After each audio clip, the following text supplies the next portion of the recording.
नमस्कार, सोनू मोनू क्लासेस में आपका स्वागत है। सोनू मोनू क्लास में साइबर क्लास की नवी क्लास है, जिसमें हम आपको बताएंगे साइबर क्राइम का एक और तरीका, जिसके माध्यम से साइबर अपराधियों द्वारा लोगों के पैसे निकाले गए हैं और लोगों को मालूम ही नहीं पड़ा है कि किस तरह से उनके पैसे निकल गए हैं। तो चलिए शुरुआत करते हैं इस क्लास की। क्लास शुरू करने से पहले हमारी टैगलाइन है, साइबर के संबंध में मिलकर साइबर क्राइम को रोकें व उससे बचें। Stop cyber crime together and avoid it.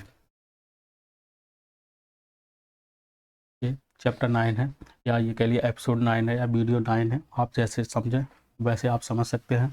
इसमें हम आपको बताएंगे कि किस माध्यम से पैसा निकल जा रहा है और लोगों को पता भी नहीं चल रहा, या ये कह लीजिए साइबर अपराधियों का ये अपराध करने का तरीका नंबर 9 है या प्रकार 9 है। क्योंकि मैं बाकायदा एक एक करके वीडियो ला रहा हूँ, तो इस वजह से मैं इनको एक नंबर दे दे रहा हूँ कि ये ऐसा नहीं है कि मतलब कि यही सीरीज में यही तरीका है उनका, नहीं। ये क्या है ना, ये तो हमारी तरफ से बनाया हुआ क्रम है कि हाँ ये नवा वीडियो है साइबर अपराध का प्रकार का। तो शुरू करते हैं। एईपीएस के माध्यम से साइबर अपराधी एक ये और तरीका है जिसके माध्यम से पैसे निकल रहे हैं। एईपीएस, एईपीएस का फुल फॉर्म है आधार इनेबल्ड पेमेंट सिस्टम। साइबर अपराधी द्वारा पैसे निकाले गए हैं, इस माध्यम से भी कई लोगों के पैसे निकले हैं। इसमें सबसे बड़ी बात यह है कि लोगों को मालूम ही नहीं रहता, ना कोई मैसेज आएगा मोबाइल पर, ना कोई वो आएगा और आपके पैसे निकल जाएंगे, आपको पता भी नहीं होगा पैसे आपके निकल गए। जब आप कभी मान लो महीने 2 महीने 4 महीने जब आप बैंक जाएंगे तो वहाँ देखेंगे कि मुझे पैसे निकाल दो, पता चले कि आपके खाते में 50,000 रुपये थे और बैंक वाला कह रहा है भैया आपके सारे पैसे निकाल चुके हैं, अब आपके पैसे खाते में नहीं हैं। तो आप कहेंगे अरे कैसे गया। जब आप स्टेटमेंट निकालेंगे तो उस स्टेटमेंट में आप देखेंगे कि जहाँ ट्रांजैक्शन हुए हैं वहाँ लास्ट में एक छोटा छोटा अक्षर लिख के आएगा एईपीएस, मतलब आधार इनेबल्ड पेमेंट सिस्टम के जरिए आपके पैसे निकल गए हैं, जो कि आपने नहीं निकाले, किसी और ने निकाल लिए हैं। आप बड़ा कन्फ्यूज होंगे, यार मैंने तो निकाले नहीं, निकल कैसे गए। तो चलिए हम बता दें, सबसे पहले आधार इनेबल्ड पेमेंट सिस्टम के बारे में बता दें, ताकि क्या होता है, इसके बेनिफिट्स क्या हैं, ये काम कैसे करता है, इसके चार्जेस क्या हैं, ये सारी चीज़ें हम आपको पहले बता दें। इसके बाद हम बताएंगे कि इसमें कैसे इससे बचाव करना है। तो इसमें मेन रोल होता है थंब इम्प्रेशन का, अंगूठे का मान लो, या उंगली का। हमारी जब आधार हम लोग बनवाते हैं तो हमारी 10 उंगलियां के फिंगरप्रिंट्स लिए जाते हैं, तो उसी में से एक उंगली का यूज करके ये लोग पैसे निकाल लेते हैं। ये आपने डिवाइस देखी होगी कि जहाँ भी हम जाते हैं या फिंगरप्रिंट स्कैन करते हैं तो उसके लिए इस डिवाइस का यूज किया जाता है और इसके माध्यम से पैसे निकल जाते हैं। अच्छा, एईपीएस के माध्यम से क्या क्या हो सकता है, देखो कैश डिपॉजिट हो सकता है, रिचार्ज भी हो सकता है, मोबाइल डीटीएच मनी ट्रांसफ़र हो सकता है, ठीक है ना, और बीबीपीएस किया जा सकता है, एमपॉस किया जा सकता है, प्रीपेड कार्ड को भी पेड किया जा सकता है, बैलेंस इंक्वायरी की जा सकती है, यूटीआई एनएसडीएल ये भी किया जा सकता है, और कैश विड्रॉल। एईपीएस के माध्यम से इतने सारे काम किए जा सकते हैं। आप ज़्यादातर लोगों को ये पता ही नहीं होगा, खासकर ग्रामीण पृष्ठभूमि के जो लोग हैं उनको तो बिल्कुल भी नहीं मालूम होगा ये सब। शायद ही किसी को मालूम हो कि एईपीएस के माध्यम से इतने सारे काम हो सकते हैं। मतलब ये एक ऐसा व्यवस्था बनाई है गवर्नमेंट ने, जिसके माध्यम से ना तो आपके एटीएम की ज़रूरत है, ना आपकी इंटरनेट बैंकिंग की ज़रूरत है, ना किसी क्रेडिट कार्ड की ज़रूरत है। बस आप स्वयं या आपका थंब इम्प्रेशन ही काफ़ी है पैसे निकालने के लिए और इतने सारे काम करने के लिए। और बस इसी चीज़ का फ़ायदा उठाकर साइबर अपराधियों द्वारा कई लोगों के साथ धोखाधड़ी की गई है। तो इसके बारे में थोड़ा सा और बता दें। एईपीएस का फुल फॉर्म है आधार इनेबल्ड पेमेंट सिस्टम। हिंदी में हम इसे आधार आधारित भुगतान प्रणाली कहते हैं। आधार कार्ड से संबंधित है। आधार मतलब इसमें आजकल आप देख रहे हैं कि सभी लोगों का आधार लगभग बैंक खातों से लिंक कर दिया गया है। तो जिसका बैंक खातों से आधार लिंक है उन्हीं लोगों का ये आधार, उन्हीं लोगों के पैसे निकल सकते हैं। अगर आप बैंक से आपका आधार लिंक नहीं है तो आपके पैसे इस माध्यम से एईपीएस से नहीं निकलेंगे। एईपीएस ट्रांजैक्शन का नया और अनोखा तरीका है। इस तरीके में आपको पैसा निकालने के लिए ना तो विथड्रॉल फॉर्म की ज़रूरत होती है, ना चेक की और ना एटीएम कार्ड की, और इसमें फ़ोन की भी ज़रूरत नहीं होती है। देखिए फ़ोन की भी ज़रूरत नहीं होती, मतलब ना तो विथड्रॉल फॉर्म। आप जाते हैं बैंक में पैसा निकालने तो सबसे पहले क्या विथड्रॉल फॉर्म भरते हैं, भैया आप जाते हैं किसी से भी जानकारी नहीं है तो आप पब्लिक के किसी आदमी से या बैंक के किसी एम्प्लॉय से पूछते भैया विड्रॉल फॉर्म हमें दे दो, तो विड्रॉल फॉर्म आप भरते हैं इतना इतना रुपया, ये खाता नंबर, इस तरह से भर के आप पैसा निकालते हैं। और चेक होती है, चेक भरी जाती है। एटीएम कार्ड जो नॉर्मली सभी लोगों के पास होता है, प्लास्टिक मनी बोलते हैं एटीएम कार्ड को भी, तो इनकी यूज से हम पैसे निकालते रहते हैं। लेकिन इसमें क्या है, इनमें से किसी की ज़रूरत नहीं है। आगे देखते हैं, जब भी हम अपने बैंक खाते से पैसे निकालते हैं या किसी को भेजते हैं, तो उसके पहले ये पक्का किया जाता है कि आप ही खाते के असली मालिक हैं कि नहीं। ये साबित करने के लिए पहचान को अंग्रेजी में बोलते हैं ऑथेंटिकेशन, के अलग अलग तरीके अपनाए जाते हैं। अब आपने देखा है कि जैसे मोबाइल है, हम अपने मोबाइल से पैसे ट्रांजैक्शन करते हैं, तो हमारा एक पासवर्ड है जो हमारे दिमाग में है, उसके माध्यम से हम पैसे भेजते हैं। तो सबसे पहले हम अपना पासवर्ड डालते हैं, तो इससे क्या होता है, एप्लीकेशन जान जाता है कि हाँ ये सही आदमी मुझे ऑपरेट कर रहा है। जिसके पास पासवर्ड नहीं होगा वो उसको उसको अलाउ ही नहीं करेगा पैसे ट्रांजैक्शन के लिए। तो यही पहचान होती है। तो अब इसमें क्या है, जहाँ पैसा भेजेंगे तो सबसे पहले हमें अपने खाते की पहचान होनी चाहिए। आप चेक लेके जाते हैं, चेक से पैसे निकालते, तो वहाँ आप सिग्नेचर बनाते हैं कैशियर के सामने। जब कैशियर साइन आपके मैच करा लेता है, तब कहता है हाँ आप सही मालिक हैं, क्योंकि कोई भी व्यक्ति एक जैसे साइन नहीं बना सकता जल्दी। अगर जिस आदमी जो जैसा साइन बनाता रहता है वही बना सकता है, दूसरा आदमी उसके साइन की नकल जल्दी नहीं कर सकता है। हालांकि बाद में लोग कॉपी करने लगे थे, तो के लिए फिर और भी चीज़ें हैं, फ़ोटो भी लगी रहती है पहचान के लिए पर्सन की, ठीक है ना।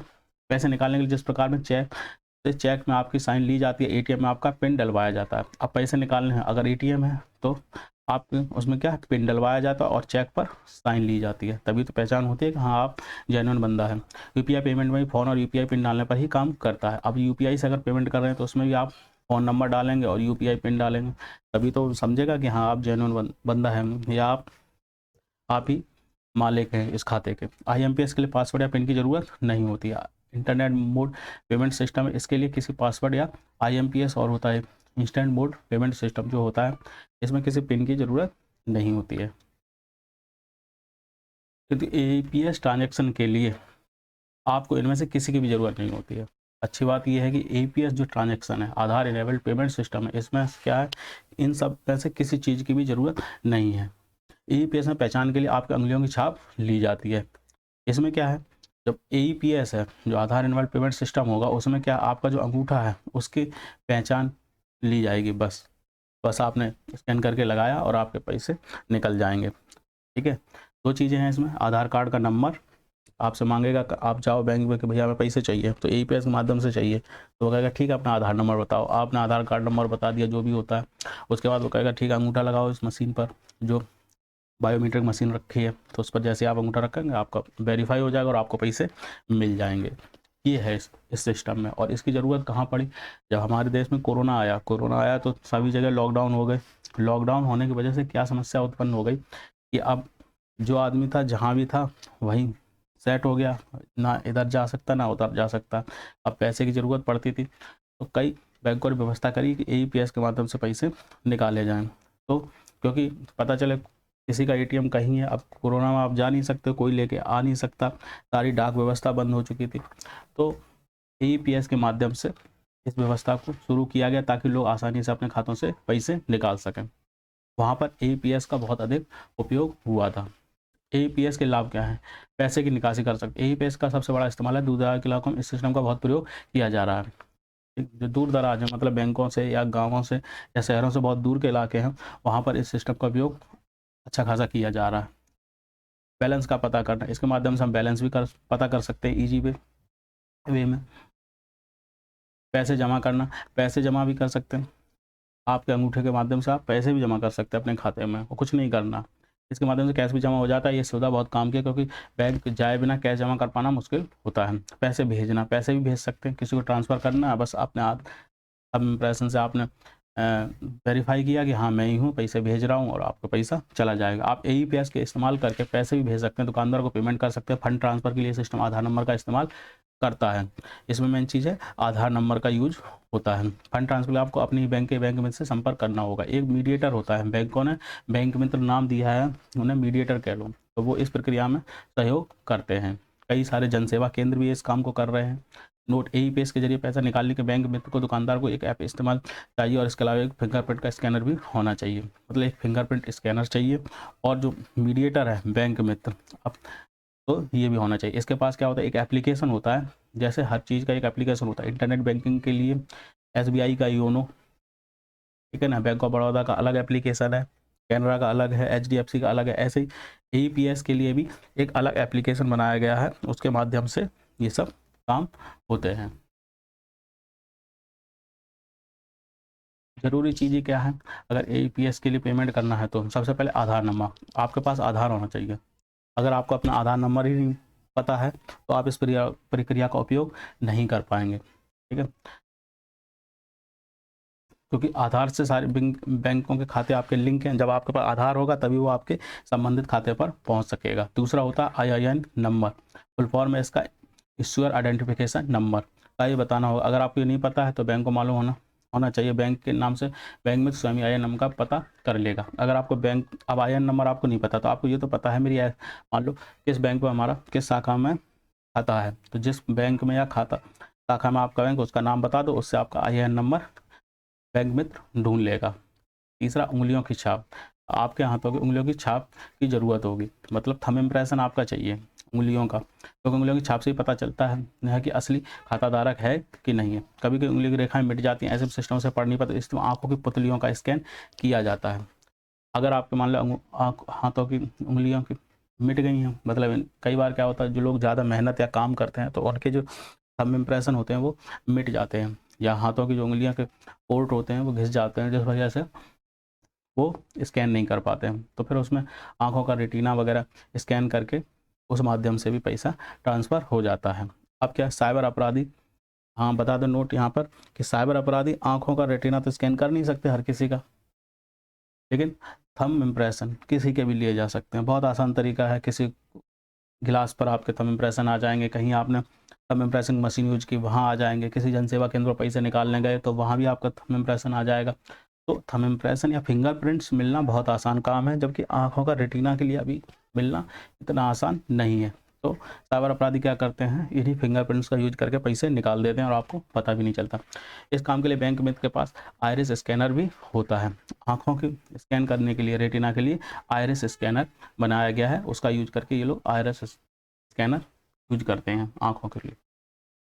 अच्छा, अब क्या AEPS ट्रांजेक्शन के लिए नीचे दिए 6 इंस्टीट्यूशन शामिल हैं, मतलब 6 माध्यम शामिल हैं। इनके माध्यम से AEPS से ट्रांजैक्शन होता है। पहला है ग्राहक, दूसरा है बैंक मित्र, तीसरा है बैंक मित्र का बैंक, चौथा अपना यानी ग्राहक का अपना बैंक, चौथा UID। ये एक संस्था है जो पैसा ट्रांसफर में मदद करती है। ये संस्था आधार का पूरा डेटाबेस रखती है। जो UIDAI है, इसे बोलते हैं unique identification authority of India. ये संस्था आधार का पूरा डेटाबेस रखती है। यही आपके फिंगरप्रिंट को मैच करके बताती है कि आप जो आधार नंबर बता रहे हैं वो आपका है या नहीं। ये UIDAI बताती है, मतलब सारा डेटाबेस आधार का इनके पास है। NPCI ये संस्था पेमेंट, सेटलमेंट और स्विचिंग का काम करती है। यही दोनों बैंक और आधार डेटाबेस वाली अथॉरिटी के बीच कड़ी का काम करती है NPCI। AEPS से अब ट्रांजैक्शन चार्ज क्या है, कुछ कुछ बैंकों ने लगा रखे हैं, कुछ नहीं लगा रखे हैं, सबके अलग अलग तरीके होते हैं बैंकों के काम करने के। तो AEPS से आपको घर बैठे पैसा तो मिल जाता है, लेकिन इसके लिए आपको चार्ज भी देना पड़ता है, जो सीधे आपके बैंक खाते से कट जाता है। अलग से आप पैसे नहीं देते, खाते से ही कट जाता है। बैंक मित्र को भेजकर सहूलियत तो देता है और बैंक मित्र को ट्रांजेक्शन वैल्यू का 1% देता है। मान लो आपने 100 रुपये चार्ज किए, ट्रांसफ़र किए, तो बैंक मित्र को बैंक 1 रुपया देगी। इस तरह का कुछ है, क्योंकि ये चार्ज 15 रुपये से ज़्यादा नहीं हो सकता। 15 रुपये से ज़्यादा चार्ज नहीं ले सकता कोई बैंक, कम से कम 5 रुपये। अब पता चला आपने 10,000 के हिसाब से तो इनके 100 रुपये बन गए, 10,000 के हिसाब से तो इसके 100 रुपये बन गए, लेकिन 15 रुपये ही देने हैं आपको। बैंक कम से कम 5 रुपये चार्ज कर सकता है, भले ही आपका ट्रांजैक्शन कितना ही कम या ज़्यादा क्यों ना हो। बैलेंस चेक करने के लिए भी ये चार्ज लेता है। AEPS माध्यम से अगर आप बैलेंस चेक कर रहे हैं तो उसमें भी आपका चार्ज लगेगा। इसके अलावा सेटलमेंट की सुविधा देने वाला NPCI भी हर ट्रांजैक्शन के लिए 35 पैसे चार्ज करता है। ये सेटलमेंट देता है, बैंक के और आधार कार्ड के बीच की कड़ी है, तो ये सेटलमेंट करता है ट्रांजैक्शन को, तो इस वजह से ये 35 पैसे का चार्ज ये भी लेता है। UID यूआईडीएआई भी अपने डेटाबेस के लिए पैसा चार्ज कर सकता है, किंतु अभी ये सुविधा फ्री में दी जा रही है। अभी इन यूआईडीएआई वाले चार्ज नहीं ले रहे हैं और ये क्या अभी फ्री में सुविधा दे रहे हैं। महंगे ट्रांजेक्शन की वजह से ज़्यादातर लोग पैसे निकालने के लिए इस सुविधा का फ़ायदा उठाते हैं, क्योंकि अगर लोग बैंक या एटीएम तक जाएंगे तो संभव है कि आपको ज़्यादा खर्च हो जाए। इसका काफ़ी लोग फ़ायदा उठा रहे हैं, क्योंकि अब पता चला बैंक जा रहे हैं या पता चला 50 रुपये पेट्रोल ही खर्च हो गया, तो लोग क्या करते हैं ऐसे ही क्या चलो इसका माध्यम से फ़ायदा उठा लेते हैं। किसी भी जनसेवा केंद्र गए, उन्हें पैसे चाहिए, पता चले बैंक उनकी दूर है, तो वहाँ जाने के बजाय वो क्या करते हैं जनसेवा केंद्र से या जहाँ भी ये व्यवस्था चल रही है या कहीं छोटी मोटी बैंकें खुली हैं, जैसे गाँव में ऐसी टाइप की बैंकें खुल गई हैं, वहाँ से तो अंगूठा लगाया पैसा निकाल लिया। तो वहाँ जाने से अच्छा है कि वहीं पे आपको पैसा मिल गया। फंड ट्रांसफ़र के लिए यूपीआई पेमेंट सबसे अच्छा है, क्योंकि ये फ्री है। एपीएस गाँवों में ज़्यादा उपयोगी साबित हो रहा है। ये जो है गाँव में ज़्यादा उपयोगी साबित हो रहा है। इस माध्यम से गाँव वालों को पैसा तो बचता ही है, साथ में समय भी बचता है। आसानी से पैसे निकल जाते हैं गाँव वालों के, जो ग्रामीण पृष्ठभूमि के लोग हैं। अब इसकी लिमिट भी है एईपीएस की। आरबीआई ने एईपीएस के माध्यम से किए गए ट्रांजैक्शन की कोई लिमिट नहीं लगाई है। आरबीआई ने तो नहीं लगाई है, आप अपना पैसा निकालिए। किंतु कई बैंकें हैं जिन्होंने सिस्टम के दुरुपयोग को रोकने के लिए एईपीएस के माध्यम से किए गए ट्रांजैक्शन को रोक दिया है या कुछ लिमिट लगा दी है। कुछ बैंकों ने कुल ट्रांजैक्शन प्रतिदिन की अधिकतम लिमिट 50,000 रुपये तय कर दी है। जब उन्होंने देखा कि साइबर अपराधी बैंकों ने, आरबीआई ने तो अपनी तरफ से नहीं कहा कि किसी तरह की रोक आप लगाएं, किंतु जो अन्य बैंक हैं, अन्य बैंक का मतलब है जैसे जो आरबीआई बैंक है, एसबीआई है, कैनरा है, एचडीएफसी है, आईसीआईसीआई और भी अन्य बैंक हैं जो आरबीआई के मॉनिटरिंग में चलती हैं, उनने अपनी तरफ से ट्रांजैक्शन पर रोक लगा दी है, क्योंकि कई सारे लोगों के पैसे जा रहे थे, जिस वजह से उन लोगों ने अपनी तरफ से ट्रांजैक्शन लिमिट लगा दी। आगे देखते हैं एईपीएस के माध्यम से फ्रॉड कैसे होता है। अभी तक तो मैंने आपको बताया कि एईपीएस है क्या, आप अच्छे से समझ गए होंगे।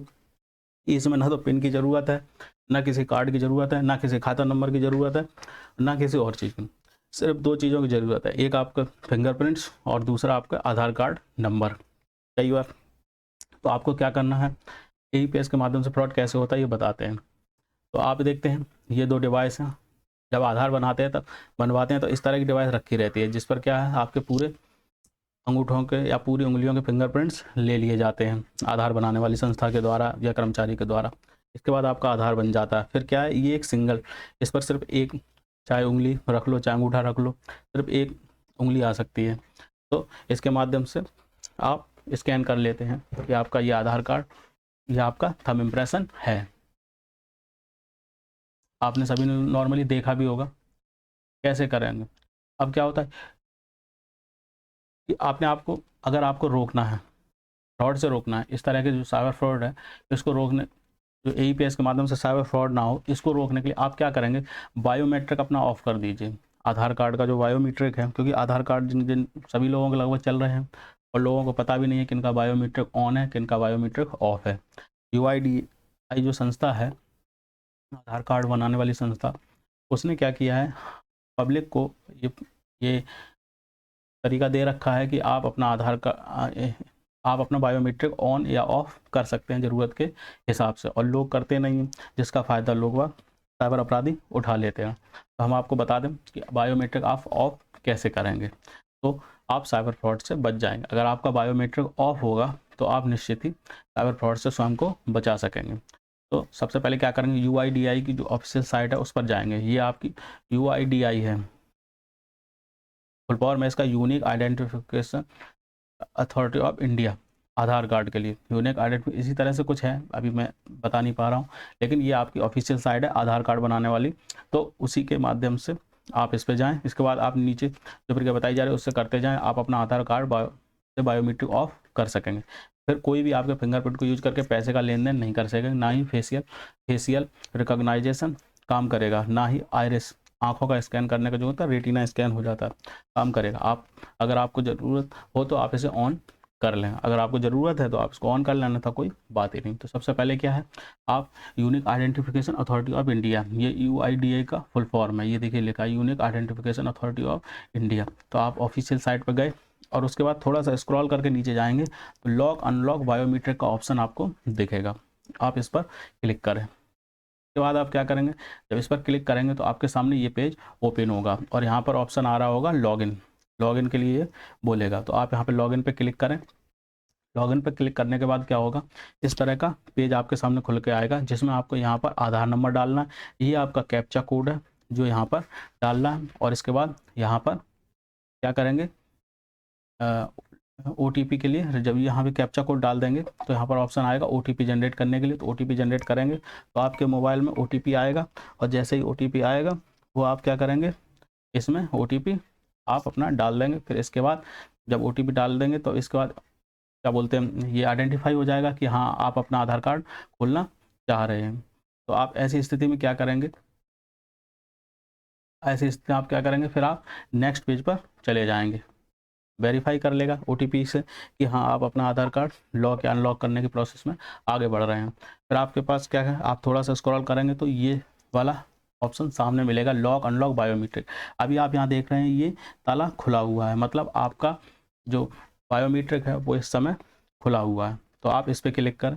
इस पर क्लिक करने के बाद क्या होगा, फिर आगे की विंडो खुलेगी यहाँ पर। तो ये विंडो खुल के आएगी आपके सामने जब उस पर क्लिक करेंगे लॉक अनलॉक पे। तो आप देखिए इसमें क्या है, ये चीज़ बताई गई है कि अगर आप लॉक करते हैं तो आपका क्या क्या बंद होगा, और अनलॉक करते हैं तो आपका क्या क्या खुला रहेगा। यहाँ देखिए ये कंडीशन लॉक की है और ये कंडीशन अनलॉक की है। ये देखिए लिखा अनलॉक के लिए और ये लिखा लॉक के लिए। जब आप लॉक कर देंगे बायोमेट्रिक तो आपका एक तो थंब इम्प्रेशन काम करना बंद कर देंगे, मतलब उंगलियों की छाप जो है फिंगरप्रिंट्स काम करना बंद कर देंगे। दूसरा रेटिना स्कैन काम करना बंद कर देगा। और तीसरा फेशियल रिकॉग्नाइजेशन, ये जो ऑप्शन है फेस, जैसे नहीं चेहरा पढ़ लेते हैं, चेहरा मैचिंग कि हाँ ये इसी बंदे का है, तो वो भी बंद हो जाएगा। और अगर अनलॉक होगा तो ये सारी चीज़ें खुली होंगी। क्या, आपका थंब इम्प्रेशन भी खुला, रेटिना स्कैन भी खुला, फेशियल भी खुला है, और आपका OTP वाला भी खुला है। ये जो ऑप्शन है ये OTP के लिए है कि मोबाइल पर OTP भेजकर वेरीफाई करना। सिर्फ ये वाला ऑप्शन खुला रहेगा, अगर लॉक होगा तो, और अनलॉक होगा तो सारे खुले हैं। आपको ये चीज़ अच्छे से ध्यान से समझनी चाहिए कि अनलॉक करने से कितना, लॉक करने से कितना फ़ायदा है, कि इन 3 माध्यम से पैसा नहीं निकलेगा या वेरीफाई नहीं कर पाएगा। और जो साइबर अपराधी हैं वो इस माध्यम का उपयोग करके पैसे निकाल दे रहे हैं। अब देखिए अब हमें क्या करना है, हमें लॉक करना है। लॉक करने के लिए जब आप यहाँ पर नेक्स्ट पर क्लिक करेंगे तो आपके सामने ये विंडो खुल के सामने आएगी। अब इसमें आप देखिए लॉक बायोमेट्रिक का ऑप्शन है। अब आप यहाँ पर क्लिक करेंगे। जब आप यहाँ पर क्लिक करेंगे तो ये ऑप्शन हाईलाइट हो जाएगा। जब ये ऑप्शन हाईलाइट हो जाएगा तो हम नेक्स्ट विंडो पे जाएंगे। देखिए यहाँ पे क्लिक कर दिया और हमारे सामने ये ऑप्शन नेक्स्ट जो है हाईलाइट हो गया। ठीक है, फिर हम आगे बढ़े इसमें, और आगे जब आगे बढ़े तो उसके बाद हमने नेक्स्ट जैसे ही किया तो बायोमेट्रिक हमारा मैसेज आ जाएगा हमारे पास, your biometric have been locked successfully. ठीक है, और इसके बाद हम लोग जब फिर इस ऑप्शन पे जाएंगे गो टू डैशबोर्ड। जब आप गो टू डैशबोर्ड पे जाएंगे तो हमारे सामने ये विंडो खुलेगी। अब आप देखो जब हमने शुरुआत में दिखाया था तब यहाँ पर सिर्फ ये चीज़ बन के नहीं आ रही थी, सिर्फ ये खुला हुआ आ रहा था। अब यहाँ पर ये ताला लग के आने लगा, यानी कि आपकी बायोमेट्रिक ऑफ हो गई है। अब आपको ज़रूरत पड़े तो इसी प्रोसेस को दोबारा करके लॉगिन करके शुरुआत से जब यहाँ पर आके क्लिक करेंगे तो यहाँ में 2 ऑप्शन दिखाएगा कि भाई इसको लॉक करना है, परमानेंटली अनलॉक करना है, या कुछ देर के लिए अनलॉक करना है। तो आपको ज़रूरत है 10 मिनट की, तो उस हिसाब से व्यवस्था कर रखी है गवर्नमेंट ने या इस साइट ने कि मान लो इसे थोड़ी देर के लिए अनलॉक कर दो, फिर ऑटोमेटिक ये लॉक हो जाएगा। या परमानेंट अनलॉक करना है तो उसका भी ऑप्शन है। तो आप ये सारी चीज़ें करके अपने बायोमेट्रिक से पैसे निकलने से या AEPS माध्यम से पैसे निकलने से आप साइबर अपराधियों से बच सकते हैं। अब देखिए यहाँ एक चीज़ और बता दें कि उनके पास डेटा जाता कैसे है। साइबर अपराधी क्या है ना, वो डाटा कलेक्शन का काम करते हैं। उनकी एक टीम होती है, वो डेटा कलेक्ट करती रहती है सभी लोगों के। अब उनने क्या किया कि जैसे आजकल आप देखते हैं AEPS में, अभी तक मैंने इतना बताया, इसमें आप एक चीज़ समझ गए होंगे, उन्हें 2 चीज़ें चाहिए साइबर अपराधी, एक तो आपका आधार कार्ड और दूसरा आपका थंब इम्प्रेशन। तो कई लोग क्या हैं, बुजुर्ग लोग या ग्रामीण पृष्ठभूमि के लोग हैं, वो पढ़ना लिखना नहीं जानते हैं। अब वो कहीं गए गाँव क्षेत्र, मान लो किसी की ज़मानत देने गए या किसी में कोई डॉक्यूमेंट दिया या रजिस्ट्री वगैरह कराने किसी की गए, तो अब उनने क्या किया, आधार कार्ड पर उनने अपना आधार कार्ड दिया।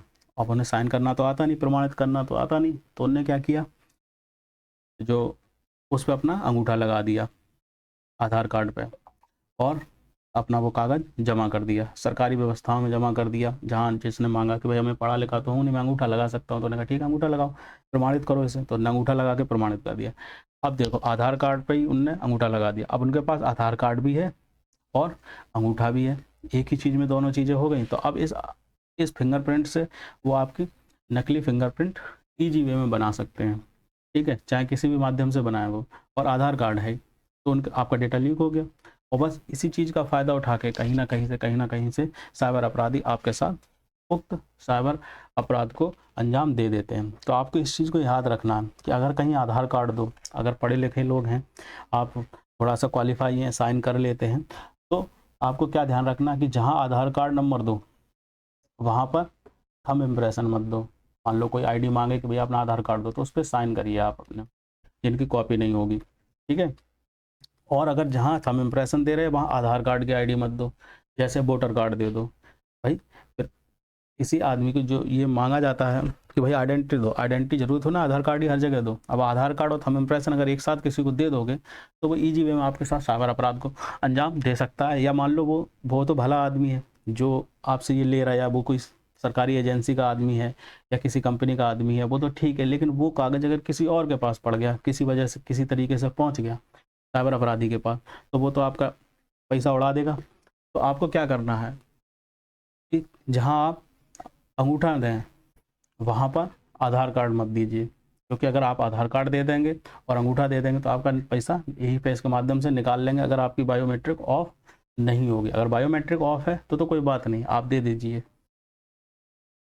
इस कंडीशन में आपको क्या करना है कि आप वोटर कार्ड दें और अंगूठा दें तो चल जाएगा, वरना आप अच्छे खासे साइबर अपराध का शिकार हो सकते हैं। उम्मीद है आज का वीडियो आपको अच्छे से समझ में आया होगा, और मैंने काफ़ी प्रयास किया है समझाने के लिए कि AEPS क्या है, AEPS के माध्यम से पैसे कैसे निकलते हैं, और आपको बायोमेट्रिक कैसे ऑफ़ करनी है। अगर आप बायोमेट्रिक ऑफ रखेंगे तो आपके साथ AEPS के माध्यम से कोई भी साइबर फ्रॉड नहीं होगा। अगर आपको हमारा वीडियो पसंद आ रहा है तो इसे लाइक करें, चैनल को सब्सक्राइब करें, ताकि इस तरह के नए नए आइडियाज़ मेरे दिमाग में आएँ और हम आपको नई नई जानकारियाँ उपलब्ध कराते रहें। अब चलिए ये सब तो हो गया, मैं आपको अब बता दूं, मान लो किसी के पैसे निकल गए हैं फ्रॉड होने के पश्चात, अब करना क्या है। मान लो AEPS से ही पैसे निकल गए, तो सबसे पहले आपको क्या करना है, थाने पर जाकर कंप्लेंट फाइल करानी है।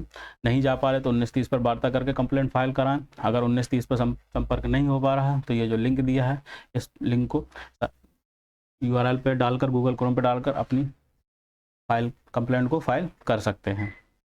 दोनों एक ही काम करेंगे। तो आज का वीडियो हमारा यहीं पर समाप्त होता है। जल्दी आपको नया वीडियो लेकर आएंगे साइबर क्राइम से संबंधित। हमारे साइबर क्राइम से संबंधित टैगलाइन है, मिलकर साइबर क्राइम को रोकें, बहुत से बचें। इंग्लिश में stop cyber crime together and avoid it. Thanks all of you, bye Monu Singh. दोस्तों मुझे उम्मीद है आपको हमारा चैनल और वीडियो बहुत अच्छा लग रहा होगा। आप लाइक और सब्सक्राइब अधिक से अधिक करें, ताकि इस तरह के वीडियो और अधिक हमें बनाने की प्रेरणा मिल सके। Thanks a lot.